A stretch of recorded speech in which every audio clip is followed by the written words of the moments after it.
Awesome. Good. Welcome back, everybody. I'm so glad to see you all. We are stoked to be here again for Wingsuit Base Survival Part 2 with Sam Hardy. I super appreciate all of your feedback, and we've got some improvements for this time. We're going to be doing submitted questions at the end so that we can focus on the content. We hope that we have also improved the videos. We got quite a few really awesome clips and things to share. We also are going to talk about uh, terrain flying today, which I know is what everybody kind of came here for. So it's super awesome. Our recordings have been working out. We also have a backup recording. Shout out to Kami. Thank you so much. So at the end of this, you should get a whole bunch of really great things to share and review and look at. I'm going to introduce Sam Hardy back again. He's got a new title this time, which I'm pretty stoked on. I'm sure he's pretty stoked on too.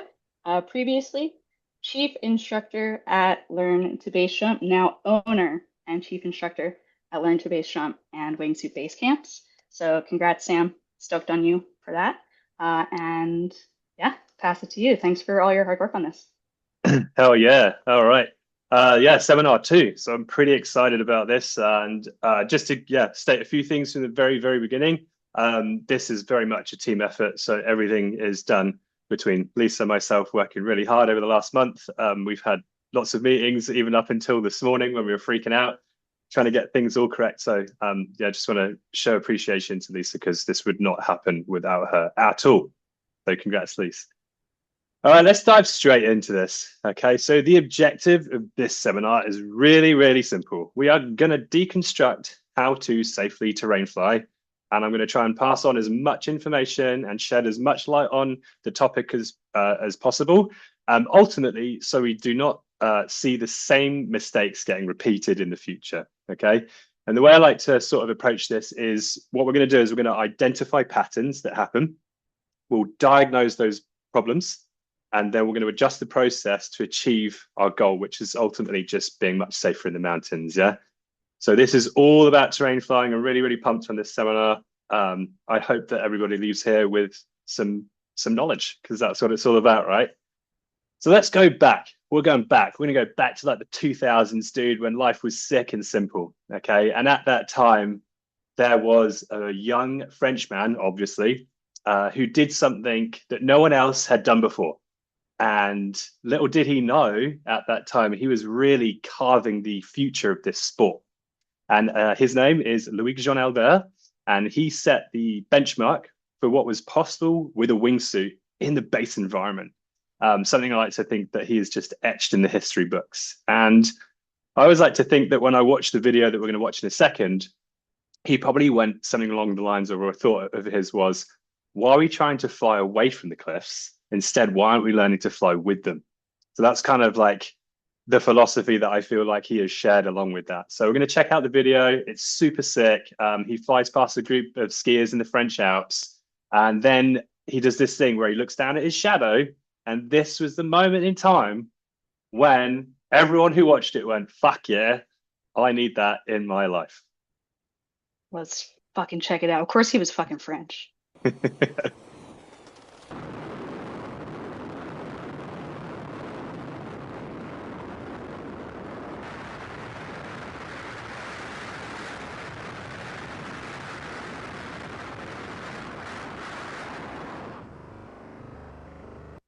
Hell yeah. Hell yeah. So it was at that point, and this was before AI and fucking ChatGPT and all that bullshit. This is the real deal. So he did something that just really shaped the future of what terrain flying was. Okay. We're going to kind of break it down and explain how I learned to terrain fly and then sort of share stories for this next hour and really dive into the topic. So like I mentioned at the beginning when we first started, the purpose of this seminar is to break down the fundamentals of terrain flying and really kind of share how I believe that it can be done repetitively and safely with margin for error. And I think that over the last 20 years or so, we've seen a lot of the same accidents be made.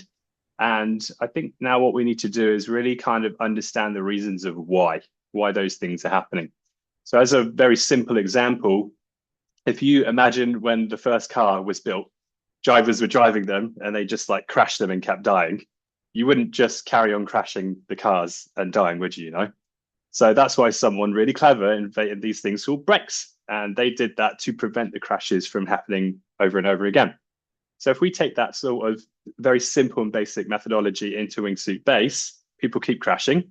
Now replace the brakes with education and a correct way to fly, can we solve a problem?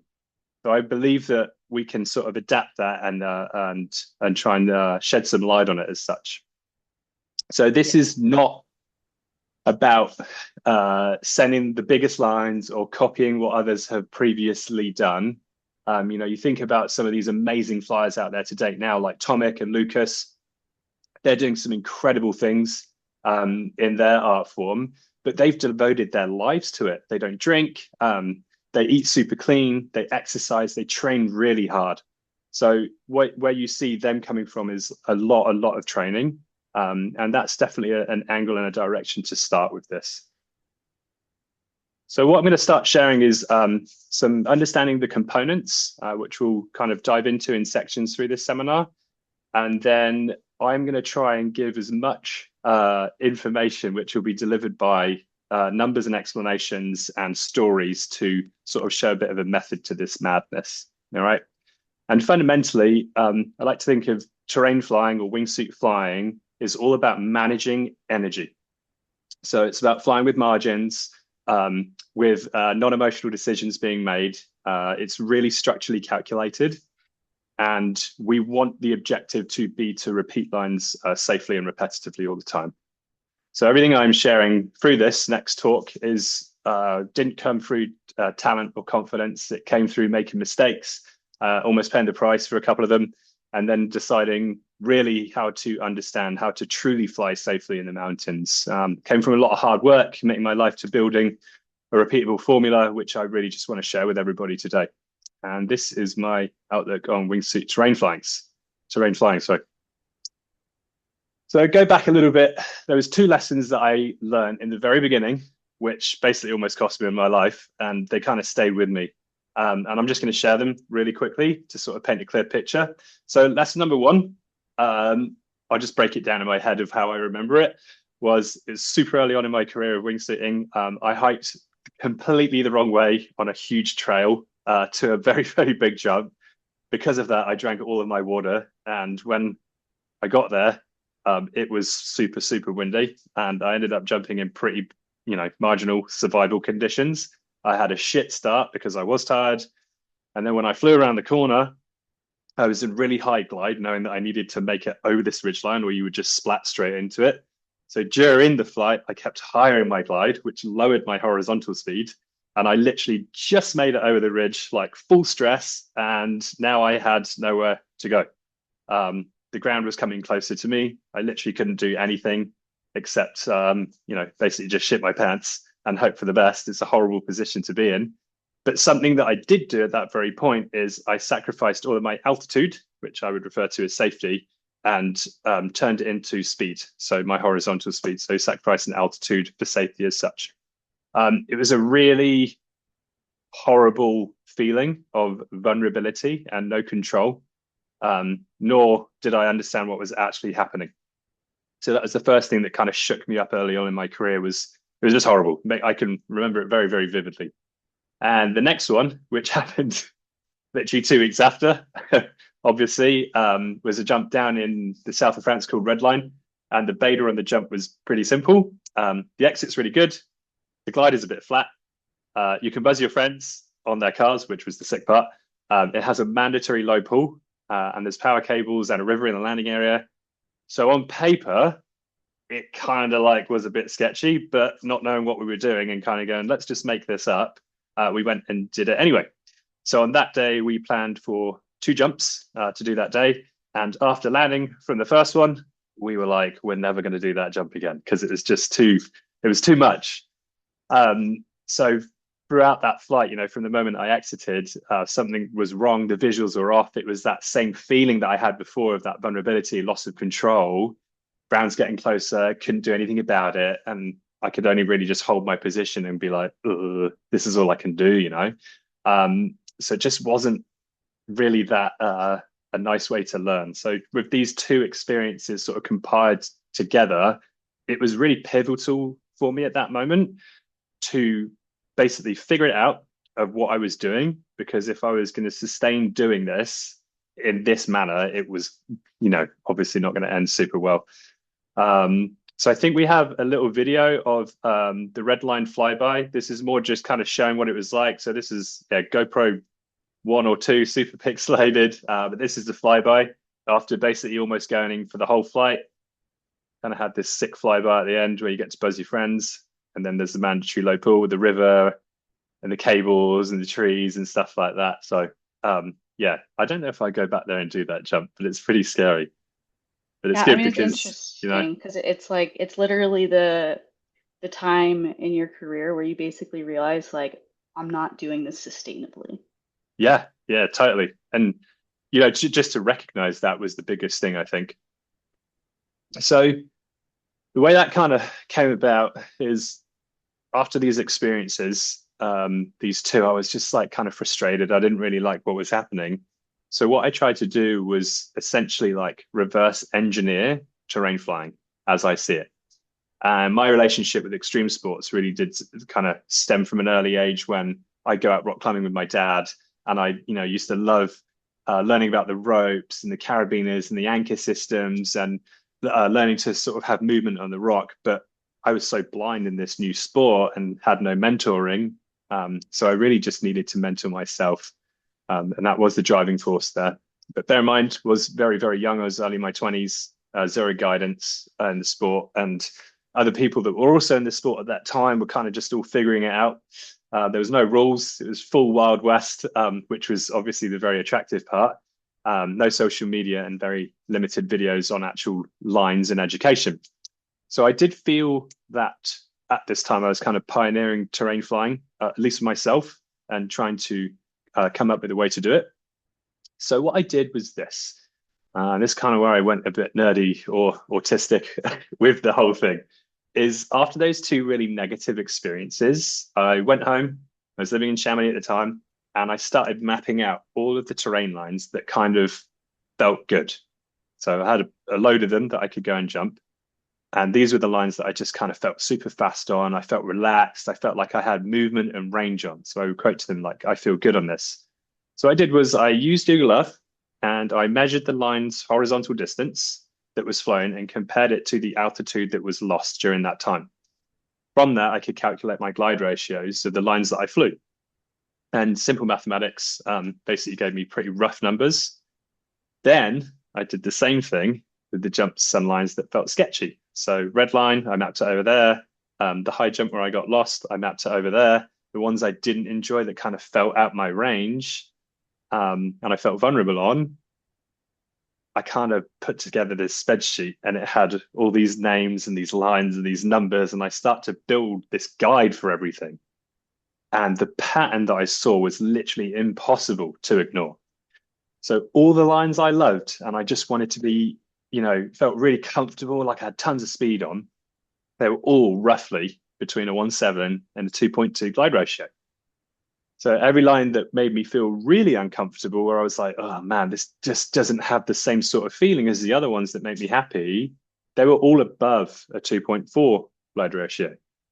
And kind of just like that, everything just clicked.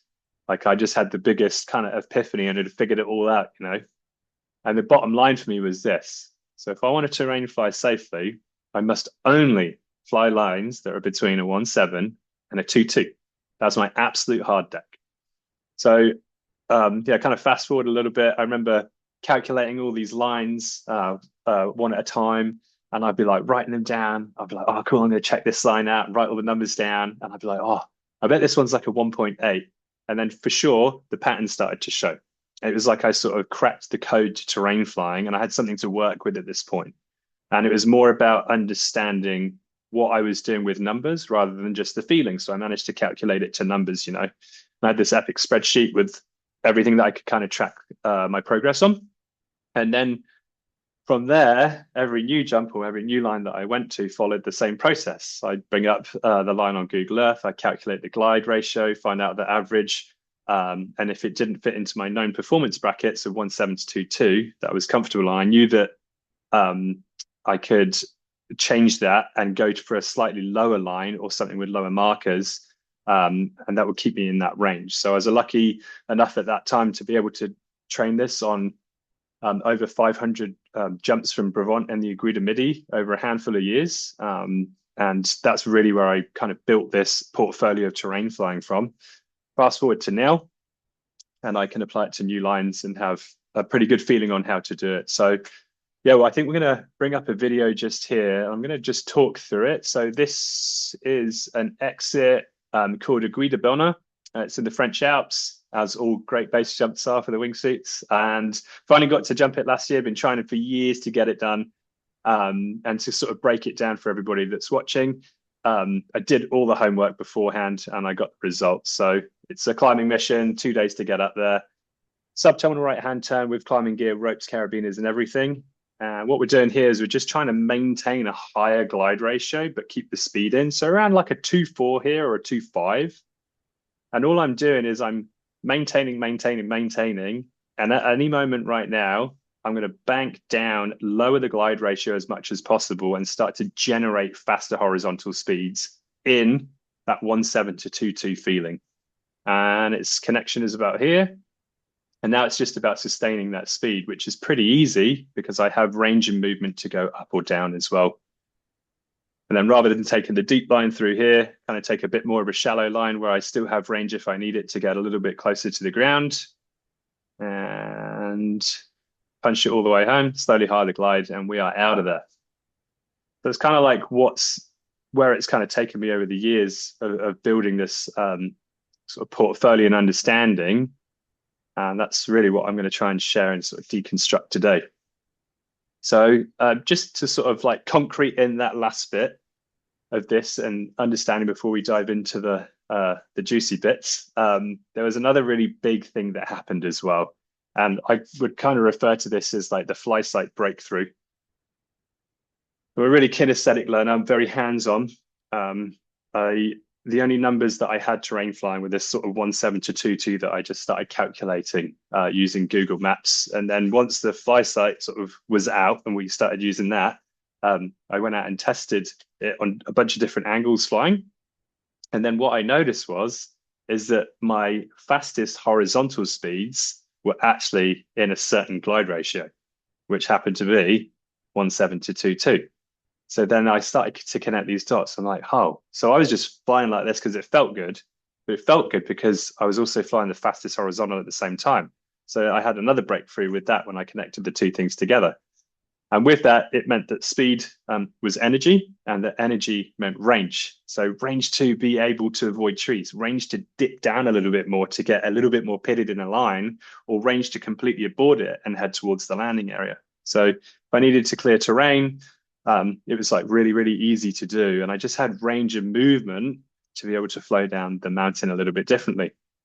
And then at this point, this is when really terrain flying sort of clicked very, very heavily for me. And then after training for years in Chamonix, I could take this skill set sort of to any mountain, and actually just kind of find a nice line down there that was pretty comfortable to do. And even to this day, if we're doing like heli lines and stuff, I'll just get out, I'll fly at a nice 2.2 the whole way down, and I've got the range to kind of just dip down a bit and bring it up a bit if I need to, never flying in that high glide position. So how do we do that? This has been something that I've kind of really wanted to share as much as possible to the community, and sort of break it down as much as possible. And I think I managed to figure it out with the help of Lisa's epic graphics as well. So there are 3 styles of flying, and we're going to keep it super, super simple right here. We have our steep flying, we have our optimal flying, and we have our high glide flying. Now, steep flying over terrain is totally cool to do, but it does come with a couple of problems. So firstly, it's kind of hard to keep the suit down. It can get a little bit unstable. and it's not the greatest if we're super close to the terrain.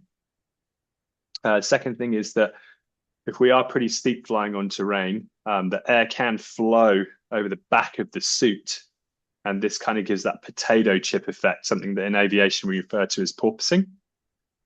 And the third thing, which is a definite benefit here, is it's faster, or sorry, I should say it's faster to be able to hire your glide to avoid trees or objects. So generally flying terrain really steep is pretty tricky, especially with larger performance suits. So yeah, when we were flying in Chamonix, and just a small side story about steep terrain flying, Robert Pecknick, who's the owner of Phoenix Fly, made specially designed suits for us that were smaller, so we could actually connect to steeper terrain without fighting the suit as much. A suit series called the MiGs, which to this day, hands down, one of my favorite suits. They were really, really fun. And I would describe them kind of like a 600cc race bike versus a 1000cc race bike. It still was super fast, but it was just really, really nimble in the corners. And then we'll move on to the next one, which is our high glide flying. Yeah, so high glide flying very, very shortly per over terrain is super bad and is definitely not a way to fly. There is nothing left in that suit. We cannot higher the glide to avoid impact. The higher the glide, the lower the horizontal speed. And we really, really need to concentrate on our horizontal speeds. And I guess my advice is to never really put yourself in this position because ultimately it will end in tragedy. And we can just kind of read through the BFL to see how many times that has happened over the last 20 years. So, um, with that in mind, we only really have the energy we create or destroy. So, the best way to sort of explain this is, and if we use numbers for it, is if you imagine you are flying in your max glide performance, let's call that number 3.0, for example, and you connect that onto a slope that is 3.0. As soon as you start needing to hire that glide, let's say up to a 3.1 or a 3.2, your horizontal speed is going to lower. You're going to end up flying slower. Now, if we throw a 60-foot pine tree right in front of you in the way of the line, you've got nowhere to go. You can't hire the glide because there's nothing left of it, so on and so forth. But the ground will always win in that scenario. Optimal flying, this is where it's at. This is totally where it's at. And I get all frothy when I see numbers like this because I know that they're super good. You'll notice that you'll have really good maximum horizontal speeds here. You've got range to be able to lower or higher your glide ratio, and it will give you much more control overall in this sort of these sorts of numbers. And most importantly, we are always flying with margin for error. So adjustments could be made to slightly higher body position, slightly lower body position, and glide ratios as well. And at the end of the day, it just feels the absolute fucking best because you're flying full speed above the terrain with range, which is super sick. Got a really wicked video here that we're going to kind of just link in, kind of proves this. And this video comes from, again, I think it's the cheese grater or the old man line. Really, really nice. We've just flown under a cable that's about 60 foot off the deck. So we're underneath the cable, connecting onto the terrain. And this is a perfect example of good, safe speed terrain flying. So the pilot enters the line flying super fast at about a 1.8, 1.9-ish. And during that line, he notices a tree, which will pop up. And you can't quite see it because of the quality here. But all he's done is he's just slightly hired the arm wing pressure, increased from 1.8 to a 2.5, and avoids hitting the tree beneath him, and reconnects into the terrain at a 1.8 again. So there's sort of like this lift and flow that's allowing you to carry that down there. So we're playing sort of between those bumpers, or those bumper margins as such. Cool. All right, we're going to move on to energy management here, is what we're going to do. So we hear the energy management sort of thing. We hear that energy management. We get it here getting thrown around like heaps and heaps in the base environment.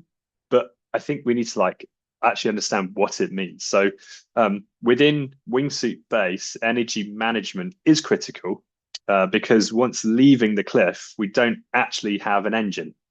Okay. So there's no chances of like being like, oh no, I fucked it up. I'll just go around like a plane would. So Um, you're basically just like pulling from a finite bank account. That's Like it. once you leave, like there's yeah, you only have so much like you can take out of it, and once you get to the bottom, it's just the bottom. Yeah. And we have to kind of use that as wisely as possible, right? It's a nice way to put it, actually. So I like that. It's cool. Um, so yeah, with that, um, the only way to add energy is actually by losing altitude. So that kind of refers to that finite account, right? So what I think about it like in some ways is we can only trade what we have, and our altitude is our budget. And with every decision we decide on that spends from that account, that will show up in bad energy management or weak or poor energy management as a bad, poor flying style. So body position, um, incorrect body position as well, high glide flying because we're losing that, and then also weak flying transitions as well. Where we see that get on the flip side of the coin in a bit of a better area of flying would be obviously flying with efficiency, staying relaxed in the suit, avoiding unnecessary inputs, choosing lines that preserve speed, and then also understanding where we can convert our altitude to airspeed and when we need to protect it. So I think the important thing for us to all remember when we go out and do this sport is that gravity is our only power source. And we need to like really learn how to use it wisely, which is kind of pretty sick. So I think we have another video here. Some people may have seen it. Sorry to throw you under the bus here, Eric, but we're gonna talk about it because I think it's a really wonderful example. Now, before we play the video, little disclaimer: he does go in, but he does survive. So and I think ended up getting found by a group of Japanese tourists and woke up uninjured as well. Correct me if I'm wrong, but yeah, you'll see the flying style and the sort of speed and energy management. And to put perspective on this, this line down here is like under a 2.0. So there's ample area to have a plenty of speed down it as well. I think I don't know if this is accurate or not, but do we refer to that as like a fallen angel still? Is that still something we use? I think we just refer it to as lucky. Yeah. So this line's really nice. You can sort of see every time the shadow flickers up, there's like you can see from the body position that he's quite head up and kind of like stalling the suit out. And now we would be kind of pushing this energy, using our energy to go towards the landing area. But that does not happen super great here, and obviously ends up flying into trees, but did live, which is amazing. Not the first person to do it, won't be the last. I think to date, there's probably 5 people that have had this incident happen. And it's all just come from energy management. So this is a video, the same line, same exact direction of flight as well. And we are probably flying at about I'd say 220 horizontal here at like a 1.9 and just killing it and just trying to stay as connected as possible. It's almost hard to stay connected on. And then here, all we're doing is we're just applying a bit more arm wing pressure and just trying to translate our horizontal speeds into a higher glide for transportation purposes to be able to get to the landing area and disconnect from the terrain. Is it working there? Yeah, I think there's a 7-way down that line, actually.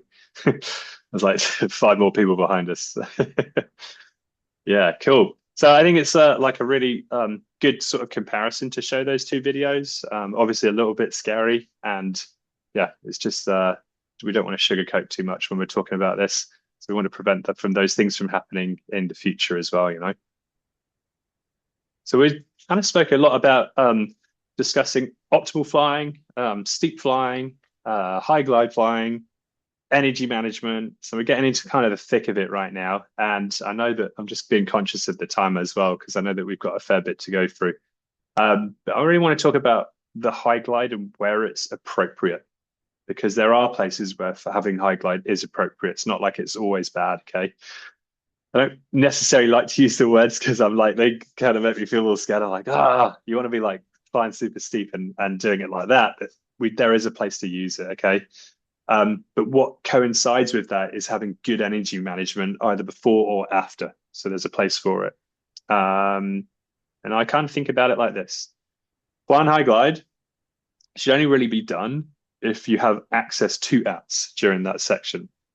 So best example for this, and probably the most relatable for all of us, is if we think about the left wall at Monte Brento, so everybody's hopefully has been there. Once you exit and you kind of turn around that corner and you start flying that wall, you can absolutely fly along that wall, terrain flying, which you are 100% doing, even though it's a sidewall, that's still terrain flying. As you're flying that in a high glide sort of AOA, at any point, if you need to, you can totally abort mission, use the altitude and kind of escape and get out of there, right? That is an area where using high glide would be safe to do, I would say. Um, the Must other stop area, for a second because AOA is angle of attack for anybody that didn't oh, pick up so, on that. No, sorry. it's good. You're good. Thank you. Yes. Um, yes, and then the other area of where high glide would be really, really good would be for accessibility as well. So thinking about, trying to get access to somewhere to then go woohoo and get connected into a line. Again, that would come with a couple of sort of red flags at the same time. So I'm going to kind of explain this for, and this is for up and coming wingsuit pilots. I'm just going to sort of share and show this image here. I think Lisa's got it. This is like a really good image to show you guys. So Pizdalek of the Dolomites is an incredibly good jump. It is beautiful, nice altitude. And a lot of people who are up and coming wingsuit pilots are like, oh, I need that jump. Excellent. That's fucking awesome that you're after it. I love it. This is a really like a really good example for this. I'm not going to show the video. It's just a still here. So to access that little spot, which is kind of in that red circle, you need high glide to get there. Like, absolutely, you need it. Not only that, you need a really good, strong start performance with a good subterminal turn off of the exit with, minimum altitude loss. You then need to fly the wall before this for about 20 seconds in high glide with lift to get there. And then once there, a decision is made to either go for it or bail. And once you get over the gate or on top of the gate, after that, it becomes optimal flying. So we're in that sort of 1722 range where we can generate higher speeds, but getting there is challenging. So when I first jumped that in 2017, I missed that gate by fucking miles, like miles and miles. I was like, why is it up there? um, which is obviously quite humbling because I only went to be able to do this. And then you're not even going to make it. And the friend that took me there at the time, 6'4", massive suit, like he had done it a bunch. He knew exactly what to do. But the lessons that I learned at that time was super clear, right? Some lines are weather conditional based. Some lines depend on body size, suit choice, current performance. And I think just understanding that matters more than actually trying way harder to make the line. So if you're at a point when you're, in your career and you're flying and you're like, fuck, I am not going to make that line, doesn't matter. Abort, abort, abort. You can go home and come back with better conditions. And, looking at this visual from Pizdalek, this is, I think from a jump I did there a few years ago, I actually got into the line pretty good from here. But you can see that if I didn't, you just turn left and you just go home. The out is there. So this is where flying in a high glide situation would be pretty good. It's for the accessibility. All right, cool. We are getting into the thick of it. I love it. It's great. So we've spoke about, lightly touched on the best styles of flying. We've spoken about optimal high glide, steep flying, energy management. We're getting all these like jargon wingsuit base jumper language kind of going on at the moment. And I think the next one topic is really about understanding like how to put this all together. And again, I'll just share it through stories. And I think we have a couple of videos and pictures that can go along with it as well. So Marcus, select.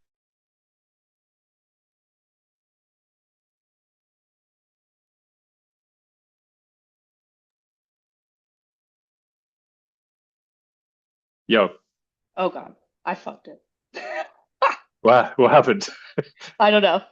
I'm not really sure. I don't know. I fucked it. We've been having technical difficulties today, and I fucked. I I'm fucked it. here. I'm Oh, here you're though. back. Oh, that's all we need. We just needed you back. Yeah. What happened? Did you click a button?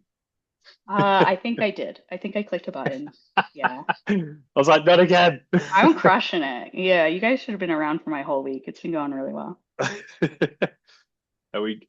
Oh, here you go. Yeah, Yeah, we're we're good. good. All It's right. fine. I It's fine. I could just tell from all the thumbs up and people just okay, Yeah, cool, we're people are good. very kind. They're all very kind about our experiments. I appreciate it. Thank you. Thanks, everybody. I mean, Excellent. everybody got to see me correct a typo live too. I don't know if you caught that, but that was Oh, pretty really? pretty I didn't fun. see that. No, I was everything was black for me. It just was horrible. It was really scary. Sick. All right, All scarier than right. base jumping, really. Oh, hell yeah, dude. Okay, cool. So where we're at, should we continue on? Marker selection, that's what we're doing. Cool. I just kind of go like skip back a step here so we don't miss anything. So yeah, with everything that we've kind of spoke about and discussed so far, what I want to shed some light on is the actual way to kind of safely fly down a mountain, and that is with the use of marker selections. At least that's the jargon words that I will use for this. So we know that having really good speed helps. Flying in an optimal glide ratio is great. Strong energy management is terrific. It's all these things coming together. Now we've got to look at how we get down. So I always tell people, hey, what markers are we using? And what they will reflect is something like a gate or a target or a flag. Okay, that's what we may refer to as a marker as, oh, nice flag here. It's got a sick gate there. And you go underneath this target here.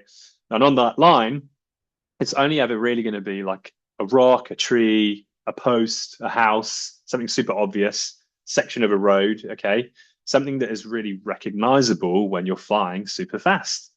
And I like to really think about the marker selections as like a dot to dot puzzle, but as you're going down the mountain. And what we're trying to do is connect those dots together to build a line, one marker at a time. And as anyone may have saw in the last seminar, we shared a video of me sort of describing the marker selection on the PIS, sorry, on the Point de Plateau jump in France. And that's really what we're trying to discuss here. And the fundamentals for our rules or marker selections are really easy. If you are high on your marker, you can use your extra vertical altitude to generate more horizontal speed, which is a nice way to do it. And if you are low on your marker, don't go into a crazy high glide because you will lower your horizontal speed. So we're using from that energy bank again at the same time. So we'll shed a little story here because I think stories are really good. So I had a friend come to me years ago now, and he said, "Dude, I want to learn to train fly." And at the time, he had like 1,000 wingsuit base jumps, and I was like, "Okay, I'm a bit confused about this because you're like you have experience, right?" So my approach to coaching him and helping him out was really simple. I was like, "Look, meet me here.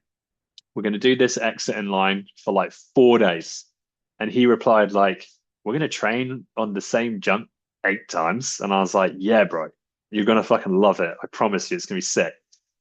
So we went up for the first jump and I briefed him really, really simply as this: you do you, bro. I'll be there and I'll capture the shot. That's it. Super easy, right? I just want to see what we're working with. So after landing, we did the flight and we landed. And I was like, how come you were like flying super slow? And he was like, I wasn't. I was flying like really fast, dude. And I was like, all right, cool. So now we've got something to work with. So I deconstructed the video and I gave him one marker. And basically, the way that worked was I said, as we came around the corner here, I want you to pick one place that's lower than where we are now, because we know we can get it with that start performance. So the objective of the second jump was to go around the corner, go to the first marker, go as absolute hell for leather as we were trying to approach it, and then we were going to disconnect and go home. We landed after the second jump. He flew past the marker and he was like ecstatic. He's like, I've never flown this fast before. Like, what the hell just happened? Obviously, we tweaked a few body positions as well, but we gave him that first marker. Fast forward 3 days later, six more jumps. We had a selection of markers that we had built in that time, and we connected them all together, dun, dun, dun, dun, dun, dot by dot by dot. And he used that kind of fundamental rule of, if I'm slightly high on a marker because I had a really good start, then I'll use that extra vertical altitude to generate more horizontal speed. And if I'm low on one, I'm not going to punch it into high glide. He ended up designing this incredible line and he connected them all together. And I remember on the very, very last day, I literally could not stay with him. he's off, really nice start performance, good subterminal left-hand turn, straight to the first marker, connects all the others and flies out home. But it's incredible to see, firstly, someone with so much experience arrive with humility and listen to want to learn. And also for me to see that what I was providing him with was working. So I'll always applaud Marcus for his approach with terrain flying. I think by the time he quit, and he is still alive now, he had over like 3,000 wingsuit base jumps, I think.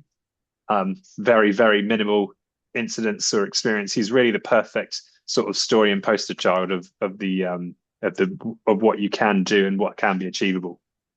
So this type of flying is sick. And I just think it's like a really nice way to approach the sport. And yeah, I just think it's really cool to watch it like that. So sort of share another light on another story now. We're going to connect it with this video in a second. So, I speak a lot about Chamonix in France and jumping there. It's just where I've had my boots on the ground most, and I just love the area so much. But when I was living there was a line that I was absolutely obsessed with, and it was called Line 7. It was the furthest, most accessible line from Brabant. And at the time when I was 20, I want to say 25. So yeah, quite a while ago. It took me 3 months to do and 27 attempts to get it. With, I think I built 14 markers through the line. It was not an accidental progression or line. It was very, very intentional training every single day, obsessing over it, visualizing when I went to bed. And the markers had to be literally perfect because the precision was so had to be very precise to be able to fly down the line. And then I actually had a suit made to be able to fly this line, which was the MiG that we were talking about, because the suits we were flying before couldn't handle the aggressiveness of the turns. Again, bear in mind this is 10 plus years ago. But yeah, we can kind of break it down, and this is what you get after 3 months and 27 attempts at trying to connect something. So that's the first marker, that first tree. It's just backhand. There's no Insta 360. Here's the second marker. There's the third marker. And now it's just lining those up to be perfect for this right turn, to come back into the left turn, draw the arms back. And now it's marker 5, marker 6, marker 7, into the canyon, 8, 9, sharp right turn, 10, left right turn, 11, 12 to the left again, 13 to the right. And now it's just punching it straight out to the bottom. So that's happening that quickly when the process is at its highest, because we're doing over 200 kilometers an hour. But that didn't like happen once overnight. I get to like line, say, marker 1, 2, 3, 4, 5, and then not get it right for marker 6. So it'd be, hi, glide, get out of there. Okay, I'll try again tomorrow. And then so on and so forth. And it just ends up taking a really long time. So what you often see, without blabbering on, is that people who are putting the time and effort in are really putting the time and effort into the styles of jumping as well. Cool. Like training everything instead of just one thing, really. Yeah, it's like all the things, general fitness, like mental health. Yeah. This is again links back to our previous seminar, at least with the exterior factors being like a really clutch thing as well to sort of be aware of. Yeah, cool. All right, excellent. Let's bring this up here for me. So yeah, I think we've just kind of like dabbled with some stories and some content and some video of, ways to fly, how we're building lines, what energy management actually means. We're really kind of like trying to shed light on as much of this as possible. And I think something that is another way to look at this now, and kind of wrapping it up, we don't have much more to go, is really talking about speed and the body position associated with it. Within everything that we do, we've spoken about this with energy management, the speed is crucial for terrain flying, okay? And we know that we can build speed from a couple of different things. One is altitude, and the other is actually body position as well. Think about it like this. We're not planes.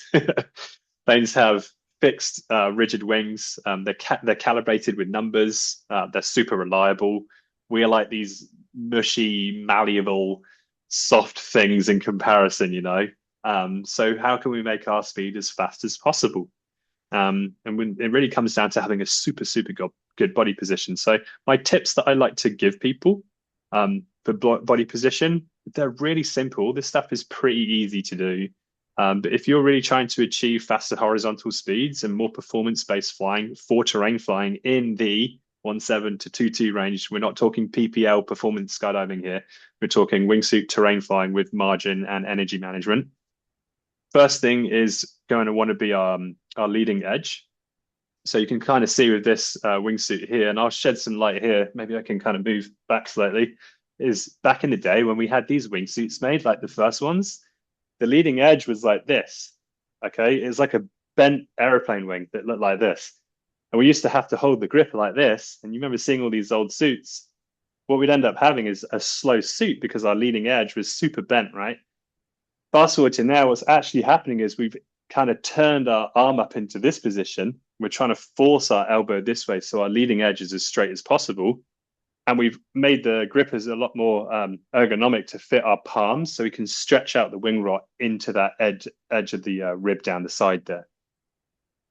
And we've also upgraded grippers as well. So sorry, before I move on to that, yeah, if you're concentrating on working on speed, just really clean, straight leading edge, everything you've got. And I always tell people to think about trying to push your elbow through the front of the leading edge to make that arm as straight as possible.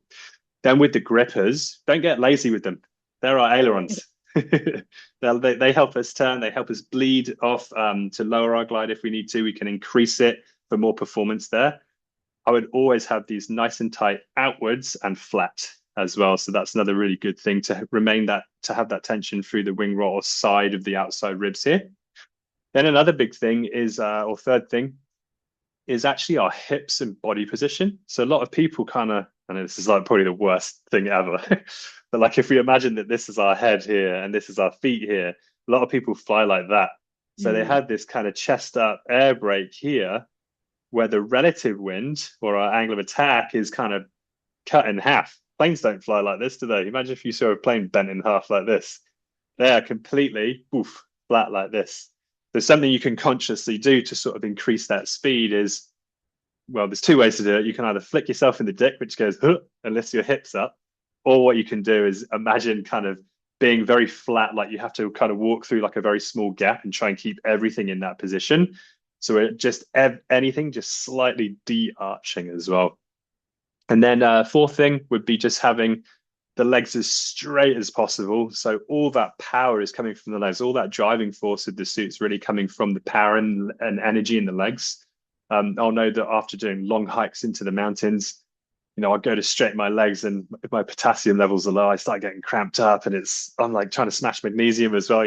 Like it's a lot of power really just come from the legs. So always trying to have as much tension through the legs as possible, downwards and outwards as well. And then the toes, just fucking there you gas pedals, man. Just gas on both feet. Bye bye. Stick it on, get that speed going. Yeah, tight as fuck, boy. You just want it flying as fast as possible. And then, yeah, this is kind of what I tried to share with people. If we sort of put all those body positions and those things with the leading edge and the grippers and the hips and the legs and the toes together, what I tried to think about, kind of stand up, see if this works here, is let me just put this here. So if we've got our leading edge here, grippers there, what I try to think about is this joint is the only one that's moving. So it's isolated. So what I want to do is I want to lower my glide ratio slightly. I'm only drawing the arm back to spill the surface area of the suit here to be able to connect faster. And then if I need to, got to go over a tree, increase arm wing pressure and decrease arm wing pressure. But it's very subtle movements. We're not going old school like this, chucking our arms all the way back. It's just subtle movements in this position as much as possible. And that kind of gives like a really nice, stable way to fly the suit. Yeah, so Yeah, yeah, I think as far as I know, yeah, that's all the things which we actually went through pretty quick. that's pretty sick. Yeah, that's because we're going to do questions at the end. Yeah. The body position stuff is pretty interesting. I remember years ago, when I started wingsuiting in skydiving, my first season, I was like so afraid of the entire experience that I actually just read like Top Gun base and like a bunch of Mm. other things. And then I just ended up having a body position that was fast. And then I started flying with people, and they're like, too fast. And I was like, I had no idea. I didn't know that was a thing. You need to slow down.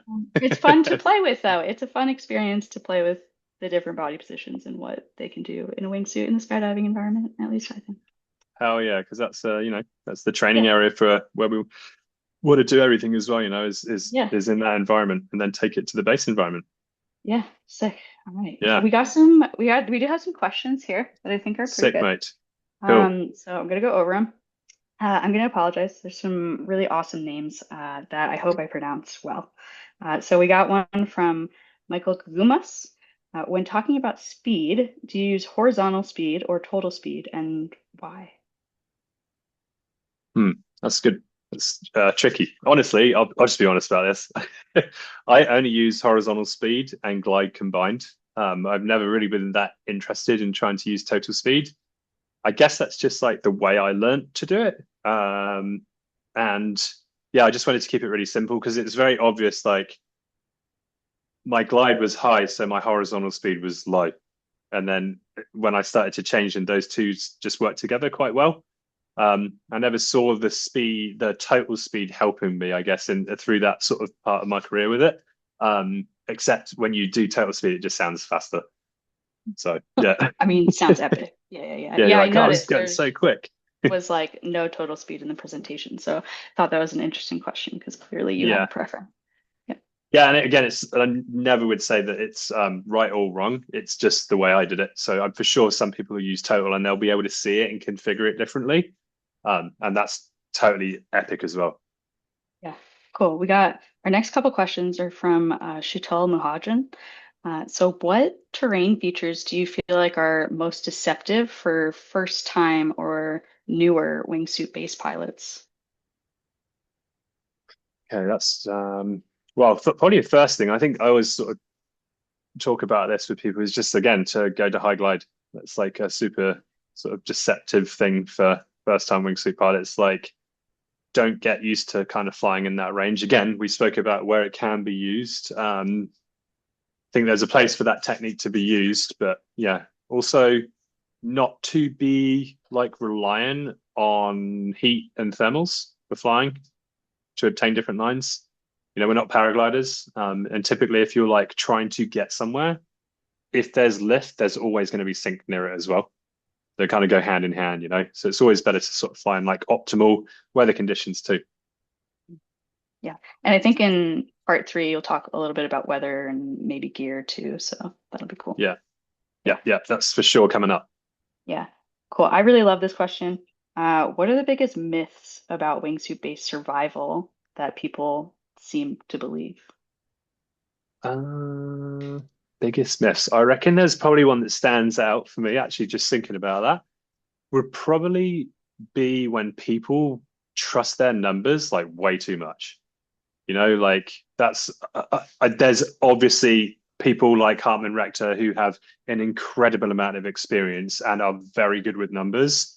He is an anomaly. He is like a fucking alien to this world. He's incredibly good. So I think for the sort of average Joe jumper becoming too obsessed with the numbers, like, oh no, my numbers are good, I can do it.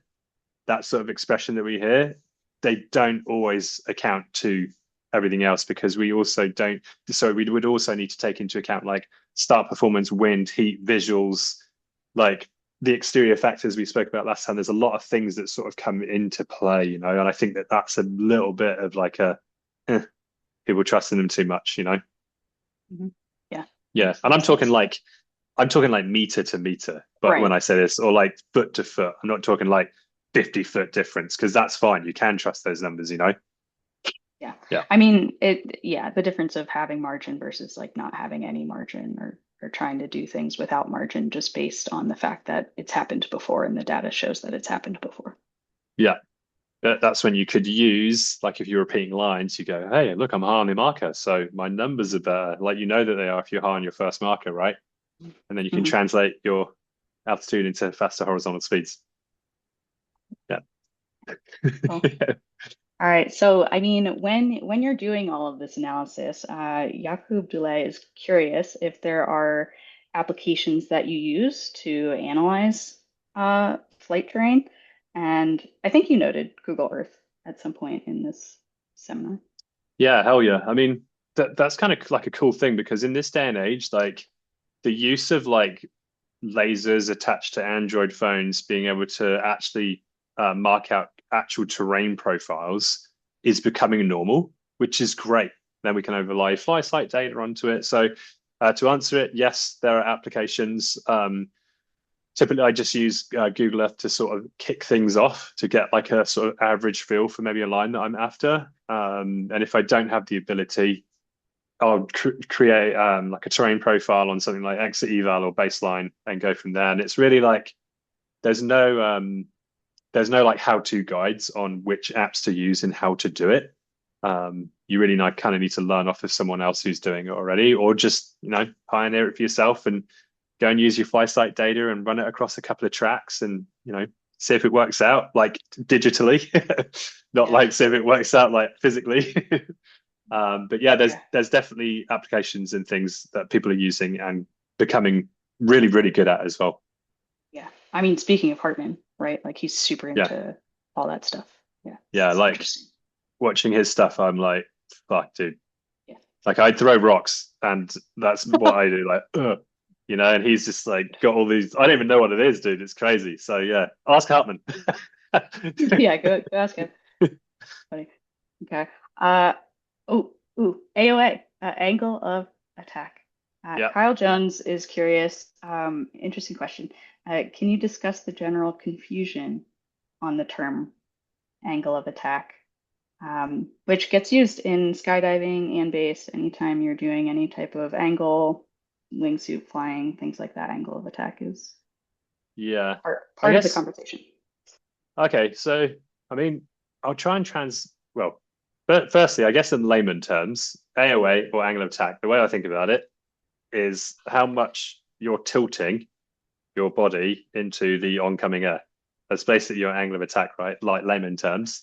But then if we actually connect it to what we've been talking about, to the three types of styles of flying, which is steep, high, and optimal, I would say that a low AOA is steep flying, a high AOA is high glide, and a perfect AOA would be optimal flying.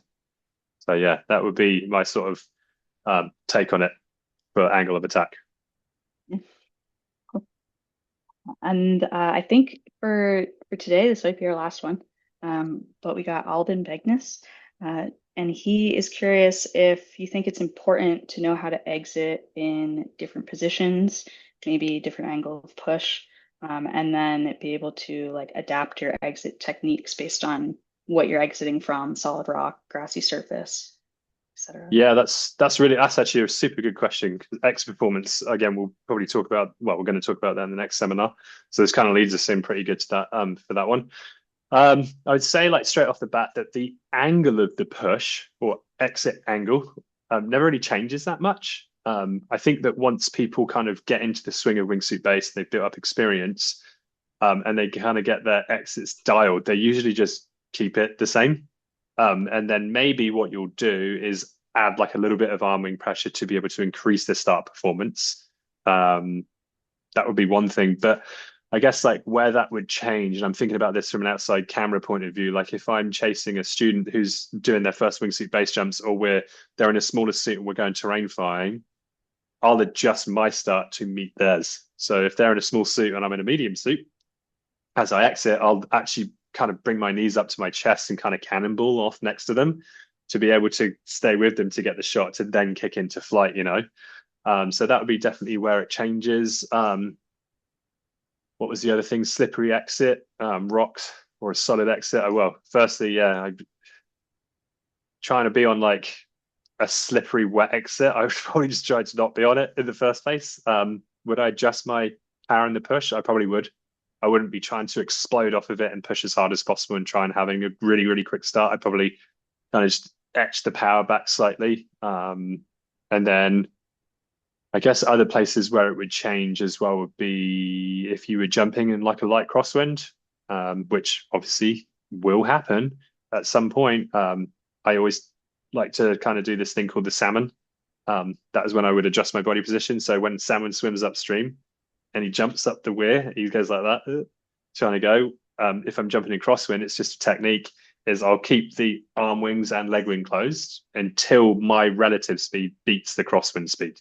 So you're not jumping off and going, hiya, trying to get flying because you're like a sort of a leaf in the wind at that point, you know. So that would be where it gets adjusted. But again, time, experience, learning, doing it safely and slowly. But for sure, we do adjust our body positions depending on the nature of the exit and what our job is on the day. Yeah, that's cool. Yeah, I remember, God, I remember taking a crosswind exit in the course actually, and like Yeah, not really being mentally prepared for what could. And yeah, yeah, I definitely had a leg get tossed. And I was like, oh yeah, that makes yeah. sense. And you think as well, that's in like a two-piece, A dude, two you piece, know? yeah. Like and Yeah, yeah, two-piece X's, man, like you still feel it, you know? you But do. Yeah. you bang on a big wingsuit, man, and you fucking go up there and you try and have max start performance in a, 5, 6, 7 mile an hour crosswind, left to right, right to left. Oof, mama, you get flipped on your back, boy. Easy. Scary. Yeah, that's not good. Yeah. All right, practice your exits. Yeah, Just get like a giant industrial fan and just like, put it next to the pool. You can, get yeah. pushed over into the pool, mate. Yeah, yeah. Yeah, perfect. All right. Sick. I think that concludes our questions for today. We have a lot more questions. We're going to do a lot more questions in part three. We might even do like a live Q&A type of thing. Um, some of the content's going to cover weather and probably gear, and then just kind of recap on all of the things that we've talked about Yeah, as well. Look out for an email from me, linked to a recording, which I've tested a bunch. It's still doing the blinky thing. So I think it's working, and everybody can watch me fix my typos and fix my technical issues. And yeah, those parts will be fun to see again. You'll get PDFs of the guide and all the content Sam went over. And don't forget, I really love data. So please fill out the survey. Takes like 2 minutes or less. Um, and yeah, anything to sign off with, Sam? yeah. I guess just to wrap things up, I hope that everyone that's attended this at least maybe learned and can take away like one thing, because that is really my motivation to this. Also, for anyone who ever literally wants to talk wingsuits or base jumping, just reach out. I'm super happy to talk about it. I love it. I love this community, and yeah, I just want to help everybody out. So, got a lot of drive and passion for this shit. So let's talk about it. Yeah, sick. Thanks for all your time. Thanks for your hard work. And we will see you all at the next one. Stay Hell stoked. yeah! Woo! Bye.